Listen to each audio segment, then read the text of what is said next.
జయశంకర్ భూపాలపల్లి జిల్లాలో భూభారతి పైలట్ రేగుండ మండలంలోని కొడవటంచ లింగాల గ్రామాల్లో నిర్వహించిన భూభారతి అవగాహన సదస్సులో ఎమ్మెల్యే గండ్ర సత్యనారాయణరావు పాల్గొన్నారు.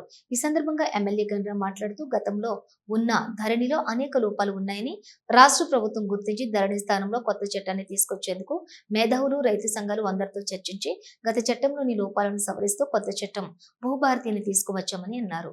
ఈ కార్యక్రమంలో ఎమ్మెల్యే వెంట పలువురు కాంగ్రెస్ నేతలు, అధికారులు పాల్గొన్నారు. గ్రామంలో ఈరోజు భూపాలపల్లి జయశంకర్ జిల్లాలో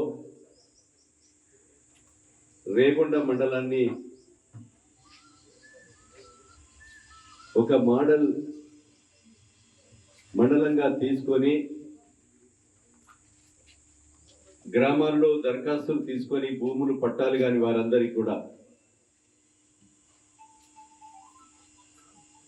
పట్టదారు అమ్మిన వాడు ఇబ్బంది పెట్టినా, భూమి మనము 10-20 సంవత్సరాల నుంచి దున్నుకున్న అమ్మినోడు పట్టదారు వచ్చి సంతకం పెట్టుమంటే పెట్టకుండా డబ్బులు డిమాండ్ చేస్తున్న సందర్భాలు చాలా ఉన్నాయి. అలాంటి వాటికి ఈరోజు ధరణి పేరుతో కేసీఆర్ ప్రభుత్వం పట్టాలు కాకుండా ఏమైనా తహసీల్దార్ దగ్గర పోయినా, ఆర్డీఓ దగ్గర పోయినా, కలెక్టర్ దగ్గర పోయినా ధరణిలో పేరుందా నేనేం చేయాలని చేయలేక, పట్టాలు కాక, రైతు బంధు రాక, రైతు బీమా రాక, బ్యాంకులో పోతే క్రాప్ లోన్ రాక, అమ్ముకుందామంటే రిజిస్ట్రేషన్ కాక రైతు సతమతమై కన్న తల్లి లాంటి భూమిని మనం పట్టాలు కాకున్నటువంటి పరిస్థితి ఈరోజు గత 10 సంవత్సరాలు చూసాం. కాంగ్రెస్ ప్రభుత్వం అధికారంలోకి వచ్చింది.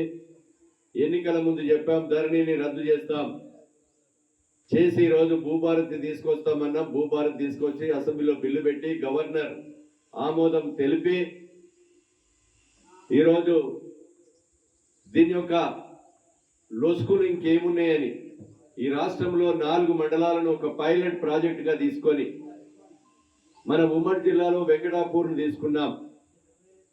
ఇప్పుడు 31 జిల్లాలో జిల్లాకొకటి, అంటే మనకి ఈరోజు 12 మండలాలు ఈ జిల్లాలో ఉంటే రేగొండ మండలాన్ని పైలట్ ప్రాజెక్టుగా తీసుకున్నాం. తీసుకొని ఈ పైలట్ ప్రాజెక్టుగా ఉన్నటువంటి గ్రామాలలో సుమారు 24 గ్రామాలు ఇక్కడ ఉన్నాయి, 23 గ్రామ పంచాయతీలు ఉన్నాయి. అన్ని గ్రామాలలో గ్రామ సభలు పెట్టి దరఖాస్తులు తీసుకొని కంప్యూటరైజ్ చేసి ఇక్కడ ఉన్నటువంటి సర్వేర్లను ఇక్కడ పిలిపించి, అదేవిధంగా భూమి మీద ఏదైతే మోక మీద ఏ రైతు ఉన్నాడు ఎందుకు కాలేదో తెలుసుకొని, ఇప్పుడు ఇంతకుముందు మన పెద్ద ఆయన చెప్పిండు, ఎవరైన పేరు పబ్బ సమ్మయ్య చెప్పిండు, నేను 20 ఏళ్ళే భూమి దున్నుకుంటున్నా, ఆ జోగంపల్లె వాళ్ళది భూమి కొన్నా, సాదా భయానమ్మ కాగితం ఉంది, నా పేరు మీద పట్టా లేదు, రైతు భరోసా లేదు, రైతు బీమా లేదు, బ్యాంకులో పోతే అప్పు పుడతలేదని. అలాంటి దానికి సర్వే చేసి చుట్టుపక్కలతోని స్టేట్మెంట్ రికార్డ్ చేసుకొని మీకు ఈ నెలలోనే పట్టా పాస్ పుస్తకం ఇచ్చేటువంటి జూన్ 2వ తారీఖు లోపు ఒక పైలట్ ప్రాజెక్టుగా మీకు బుక్కులు ఇవ్వబోతున్నాం. ఆయన స్టేట్మెంట్ కూడా అక్కరలేదు కనుక ఇలాంటి విషయాలు భూమి మీద ఇవాళ మేము వ్యవసాయ పనులకు పోయినాం, వరంగల్ పోయినాం, హైదరాబాద్ పోయినాం అంటే మీరు ఆ భూమి పట్టా మిస్ అవుతుంది, దరఖాస్తు మిస్ అవుతుంది. కనుక ఇప్పుడైనా ఇవాళ సాయంత్రం 5 గంటల వరకు 7 గంటల వరకు ఉంటారు, ఉండి 4-5 గంటల వరకు ఉంటారు.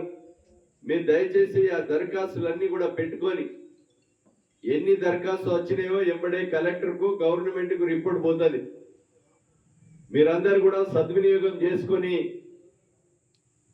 మన తల్లిదండ్రులు ఏ రకంగా జన్మనిచ్చారో ఆ భూమి మన కన్న తల్లి లాంటిది. భూమి పట్టా ఉంటే బ్యాంకులో ఏమన్నా అమ్ముకుందామంటే రిజిస్ట్రేషన్ అవుతుంది, రైతు భరోసా వస్తుంది, చనిపోతే బీమా వస్తుంది. కనుక అలాంటి రైతు సోదరులందరూ కూడా దయచేసి దీన్ని అందరూ కూడా సద్వినియోగం చేసుకోవాల్సిందిగా మీకు ఈ సందర్భంగా నేను తెలియజేస్తున్నాను. కొడవటంచ, జోగంపల్లి ఇంకా కొడవటంచ రెవెన్యూ గ్రామం, ఈ రెవెన్యూ గ్రామం కింద ఇంకెక్కడికి కూడా ఉన్న రైతులందరినీ కూడా పిలిపించుకొని కొడవటంచలోనే దరఖాస్తులు పెట్టుకొని మీరు మీ భూమి మన భూమిని పట్టాలయ్యే విధంగా చూసుకోవాల్సిందిగా మీకు ఈ సందర్భంగా నేను తెలియజేస్తున్నాను. దీని గౌరవ ముఖ్యమంత్రి